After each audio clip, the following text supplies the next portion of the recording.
तो दोस्तों हम लोग बात कर रहे हैं प्रेमचंद के उपन्यास निर्मला के बारे में। तो चलिए कहानी के अगले भाग पर चलते हैं और ये भाग कहानी का दूसरा अंतिम भाग होगा। तो चलिए शुरू करते हैं। मुंशी जी 5 बजे कचहरी से लौटे और अंदर आकर चारपाई पर गिर पड़े। बुढ़ापे की देह उस पर आज सारे दिन भोजन न मिला। मुंह सूख गया। निर्मला समझ गई आज दिन खाली गया। निर्मला ने पूछा, आज कुछ न मिला? मुंशी जी, सारा दिन दौड़ते गुजरा पर हाथ कुछ न लगा। निर्मला, फौजदारी वाले मामले में क्या हुआ? मुंशी जी, मेरे मुवक्किल को सजा हो गई। निर्मला, पंडित वाले मुकदमे में? मुंशी जी, पंडित पर डिग्री हो गई। निर्मला, आप तो कहते थे दावा खारिज हो जाएगा। मुंशी जी, कहता तो था और अब भी कहता हूं कि दावा खारिज हो जाना चाहिए था, मगर उतना सिर मगजन कौन करे। निर्मला, और सिर वाले दावे में? मुंशी जी, उसमें भी हार हो गई। निर्मला, तो आज आप किसी अभागे का मुंह देखकर उठे थे। मुंशी जी से अब काम बिल्कुल न हो सकता था। एक तो उसके पास मुकदमे आते ही न थे और जो आते भी थे वह बिगड़ जाते थे, मगर अपनी असफलताओं को वह निर्मला से छिपाते रहते थे। जिस दिन कुछ हाथ न लगता उस दिन किसी से 2-4 रुपए उधार लेकर निर्मला को देते। प्रायः सभी मित्रों से कुछ न कुछ ले चुके थे। आज वह डौल भी न लगा। निर्मला ने चिंतापूर्ण स्वर में कहा, आमदनी का यह हाल है तो ईश्वर ही मालिक है। उस पर बेटे का यह हाल है कि बाजार जाना मुश्किल है। भूंगी ही से सब काम कराने को जी चाहता है। घी लेकर 11 बजे लौटा, इतना कहकर हार गई कि लकड़ी लेते आओ, पर सुना ही नहीं। मुंशी जी, तो खाना नहीं पकाया? निर्मला, ऐसे ही बातों से तो आप मुकदमे हारते हैं। ईंधन के बिना किसी ने खाना बनाया है कि मैं बना लेती? मुंशी जी, तो बिना कुछ खाए ही चला गया? निर्मला, घर में और क्या रखा था जो खिला देती? मुंशी जी ने डरते डरते कहा, कुछ पैसे वैसे न दे दिए? निर्मला ने भौहें सिकोड़ कर कहा, घर में पैसे फलते हैं ना? मुंशी जी ने कुछ जवाब न दिया। जरा देर तक तो प्रतीक्षा करते रहे कि शायद जलपान के लिए कुछ मिलेगा, लेकिन जब निर्मला ने पानी तक न मंगवाया तो बेचारे निराश होकर चले गए। सियाराम के कष्ट का अनुमान करके उनका चित्त चंचल हो उठा। एक बार भूंगी ही से लकड़ी मंगा ली जाती तो ऐसा क्या नुकसान हो जाता। ऐसी किफायत भी किस काम की कि घर के आदमी भूखे रह जाएं। अपना संदूकचा खोलकर टटोलने लगे कि शायद 2-4 आने पैसे मिल जाए। उसके अंदर के सारे कागज निकाल डाले, एक एक खाना देखा, नीचे हाथ डालकर देखा पर कुछ न मिला।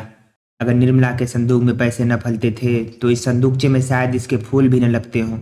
लेकिन संयोग ही कहिए कि कागजों को झड़कते हुए एक चवन्नी गिर पड़ी। मारे हर्ष के मुंशी जी उछल पड़े। बड़ी बड़ी रकमें इसके पहले कमा चुके थे, पर यह चवन्नी पाकर इस समय उन्हें जितना आह्लाद हुआ उनका पहले कभी न हुआ था। चवन्नी हाथ में लिए सियाराम के कमरे के सामने आकर पुकारा। कोई जवाब न मिला। अब कमरे में जाकर देखा, सियाराम का कहीं पता नहीं। क्या अभी स्कूल से नहीं लौटा? मन में यह प्रश्न उठते ही मुंशी जी ने अंदर जाकर भूंगी से पूछा, मालूम हुआ स्कूल से लौट आए। मुंशी जी ने पूछा, कुछ पानी पिया है? भूंगी ने कुछ न जवाब दिया। नाक सिकोड़ कर मुंह फेरे हुए चली गई। मुंशी जी आहिस्ता आहिस्ता आकर अपने कमरे में बैठ गए। आज पहली बार उन्हें निर्मला पर क्रोध आया, लेकिन एक ही क्षण क्रोध का आघात अपने ऊपर होने लगा। उस अंधेरे कमरे में फर्श पर लेटे हुए वह अपने पुत्र की ओर से इतना उदासीन हो जाने पर धिक्कारने लगे। दिन भर के थके थे, थोड़ी ही देर में उन्हें नींद आ गई। भूंगी ने आकर पुकारा, बाबूजी, रसोई तैयार है। मुंशी जी चौंक कर उठ बैठे। कमरे में लैंप जल रहा था। पूछा, कै बज गए भूंगी? मुझे तो नींद आ गई थी। भूंगी ने कहा, कोतवाली के घंटे में 9 बज गए हैं और हम नहीं जानित। मुंशी जी, सिया बाबू आए? भूंगी, आए होंगे तो घर ही में न होंगे। मुंशी जी ने झल्ला कर पूछा, मैं पूछता हूं आए कि नहीं, और तू न जाने क्या क्या जवाब देती है। आए कि नहीं? भूंगी, मैंने तो नहीं देखा, झूठ कैसे कह दूं। मुंशी जी फिर लेट गए और बोले, उनको आ जाने दे, तब चलता हूं। आधा घंटे द्वार ही की ओर आंखें लगाए मुंशी जी लेटे रहे। तब वह उठकर बाहर आए और दाहिने हाथ कोई 2 फरलांग तक चले। तब लौटकर द्वार पर आए और पूछा, या बाबू आ गए? अंदर से आवाज आई, अभी नहीं। मुंशी जी फिर बाईं ओर चले और गली के नुक्कड़ तक गए। सियाराम कहीं दिखाई न दिया। वहां से फिर घर आए और द्वार पर खड़े होकर पूछा, सिया बाबू आ गए? अंदर से जवाब मिला, नहीं। कोतवाली के घंटे में 10 बजने लगे। मुंशी जी बड़े वेग से कंपनी बाग की तरफ चले। सोचने लगे शायद वहां घूमने गया हो और घास पर लेटे लेटे नींद आ गई हो। बाग में पहुंचकर उन्होंने हर एक बेंच को देखा, चारों तरफ घूमे। बहुत से आदमी घास पर पड़े हुए थे, पर सियाराम का निशान न था। उन्होंने सियाराम का नाम लेकर जोर से पुकारा, पर कहीं से कोई आवाज न आई। ख्याल आया शायद स्कूल में तमाशा हो रहा हो। स्कूल 1 मील से कुछ ज्यादा ही था। स्कूल की तरफ चले, पर आधे रास्ते से ही लौट पड़े। बाजार बंद हो गया था। स्कूल में इतनी रात तक तमाशा नहीं हो सकता। अब भी उन्हें आशा हो रही थी कि सियाराम लौट आया होगा। द्वार पर आकर उन्होंने पुकारा, सिया बाबू आए? किवाड़ बंद थे, कोई आवाज ना आई। फिर जोर से पुकारा। भूंगी किवाड़ खोलकर बोली, अभी तो नहीं आए। मुंशी जी ने धीरे से भूंगी को अपने पास बुलाया और करुण स्वर में बोले, तू तो घर की सब बातें जानती है, बता आज क्या हुआ था? भूंगी, बाबूजी, झूठ न बोलूंगी। मालकिन छुड़ा देगी और क्या। दूसरे का लड़का इस तरह नहीं रखा जाता। जहाँ कोई काम हुआ बस बाजार भेज दिया। दिन भर बाजार दौड़ते बीतता था। आज लकड़ी लाने न गए तो चूल्हा ही न जला। कहो तो मुंह फुलावें। जब आप ही नहीं देखते तो दूसरा कौन देखेगा। चलिए भोजन कर लीजिए, बहू जी कब से बैठी हैं। मुंशी जी, कह दे इस वक्त नहीं खाएंगे। मुंशी जी फिर अपने कमरे में चले गए और एक लंबी सांस ली। वेदना से भरे हुए ये शब्द उनके मुंह से निकल पड़े, ईश्वर, क्या अभी दंड पूरा नहीं हुआ? क्या इस अंधे की लकड़ी को हाथ से छीन लोगे? निर्मला ने आकर कहा, आज सियाराम अभी तक नहीं आए। कहती रही कि खाना बनाए देती हूँ, खा लो, मगर न जाने कब उठकर चल दिए। न जाने कहाँ घूम रहे हैं, बात तो सुनते ही नहीं। कब तक उनकी राह देखा करूं? आप चलकर खा लीजिए, उनके लिए खाना उठा कर रख दूंगी। मुंशी जी ने निर्मला की ओर कठोर नेत्रों से देखकर कहा, अभी कई बजे होंगे? निर्मला, क्या जाने, 10 बजे होंगे। मुंशी जी, जी नहीं, 12 बजे हैं। निर्मला, 12 बज गए? इतनी देर तो कभी न करते थे। तो कब तक उनकी राह देखोगे? दोपहर को भी कुछ नहीं खाया था। ऐसा सैलानी लड़का मैंने नहीं देखा। मुंशी जी, तुम्हें दिक करता है क्यों?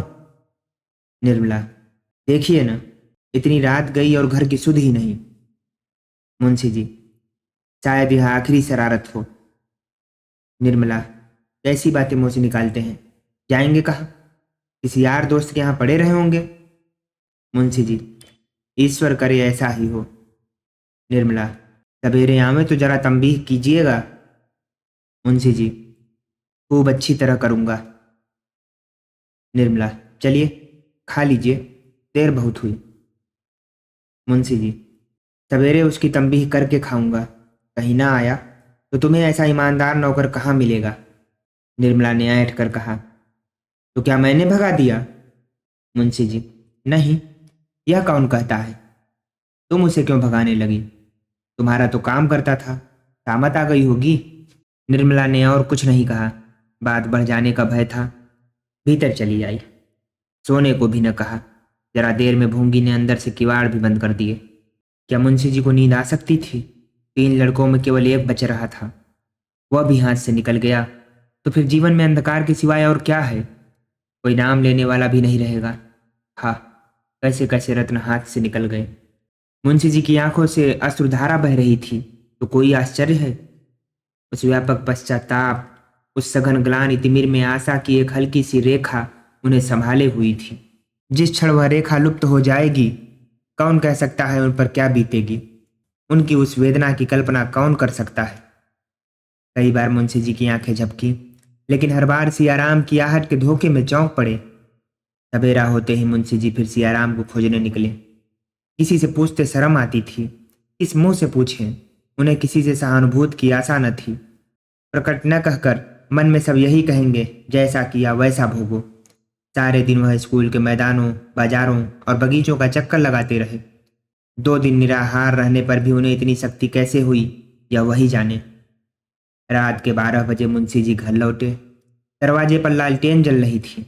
निर्मला द्वार पर खड़ी थी। देखते ही बोली, कहा भी नहीं, न जाने कब चल दिए। कुछ पता चला?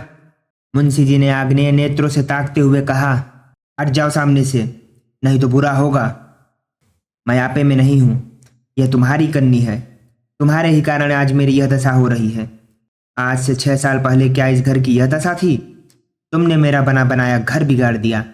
तुमने मेरे लहलहाते बाग को उजाड़ डाला। केवल एक ठूठ रह गया है, उसका निशान मिटाकर तभी तुम्हें संतोष होगा।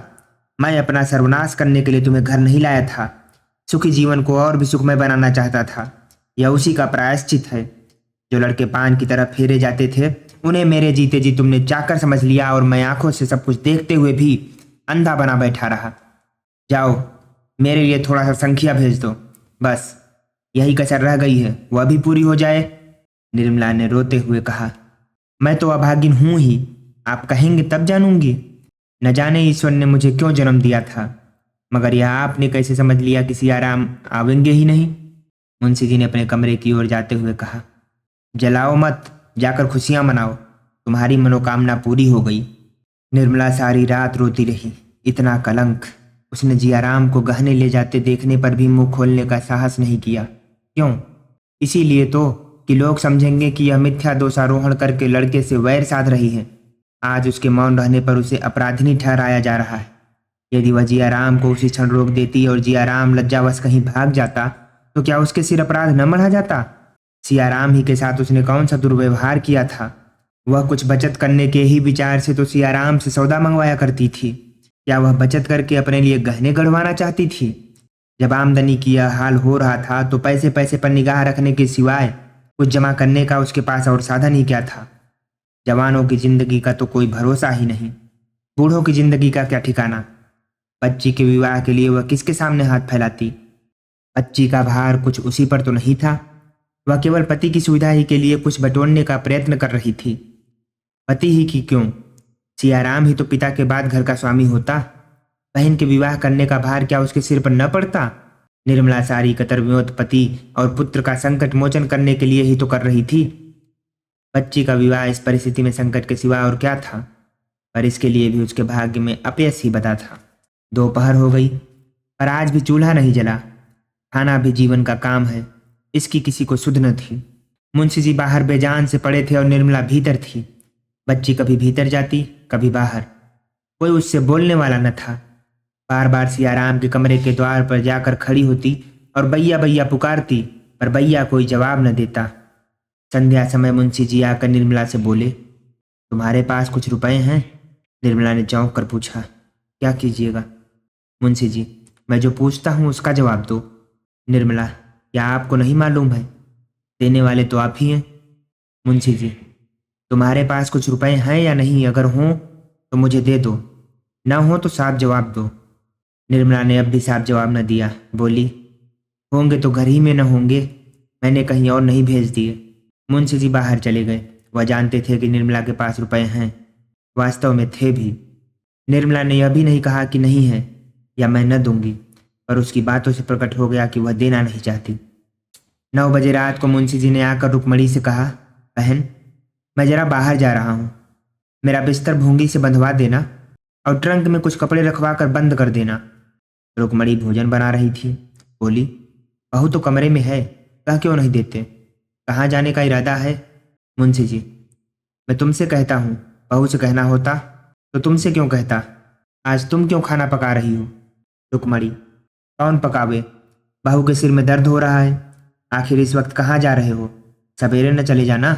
मुंशी जी, इसी तरह टालते टालते तो आज 3 दिन हो गए। इधर उधर घूम घुमा कर देखूं, शायद कहीं सियाराम का पता मिल जाए। कुछ लोग कहते हैं कि एक साधु के साथ बातें कर रहा था, शायद वह कहीं बहका ले गया हो। रुक्मणी, तो लौटोगे कब तक? मुंशी जी, कह नहीं सकता, हफ्ता भर लग जाए, महीना भर लग जाए, क्या ठिकाना है। रुक्मणी, आज कौन दिन है? किसी पंडित से पूछ लिया है कि नहीं?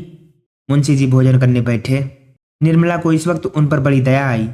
उसका सारा क्रोध शांत हो गया। खुद तो न बोली, बच्ची को जगाकर चुमकारती हुई बोली, देख, तेरे बाबूजी कहाँ जा रहे हैं, पूछ तो। बच्ची ने द्वार से झांक कर पूछा, बाबूजी, कहाँ जाते हो? मुंशी जी, बड़ी दूर जाता हूँ बेटी, तुम्हारे भैया को खोजने जाता हूँ। बच्ची ने वहीं से खड़े खड़े कहा, अम्बी तलेंदे। मुंशी जी, बड़ी दूर जाते हैं बच्ची, तुम्हारे वास्ते चीजें लाएंगे। यहाँ क्यों नहीं आती? बच्ची मुस्कुरा कर छिप गई और एक क्षण में फिर किवाड़ से सिर निकाल कर बोली, हम भी तलेंगे। मुंशी जी ने उसी स्वर में कहा, तुमको नहीं ले तलेंगे। बच्ची, हमको क्यों नहीं ले तलोगे? मुंशी जी, तुम तो हमारे पास आती नहीं हो। लड़की ठुमकती हुई आकर पिता की गोद में बैठ गई। थोड़ी देर के लिए मुंशी जी उसकी बाल क्रीड़ा में अपनी अंतर्वेदना भूल गए। भोजन करके मुंशी जी बाहर चले गए। निर्मला खड़ी ताकती रही। कहना चाहती थी, व्यर्थ जा रहे हो, पर कह न सकती थी। कुछ रुपए निकाल कर देने का विचार करती थी, पर दे न सकती थी। अंत को न रहा गया।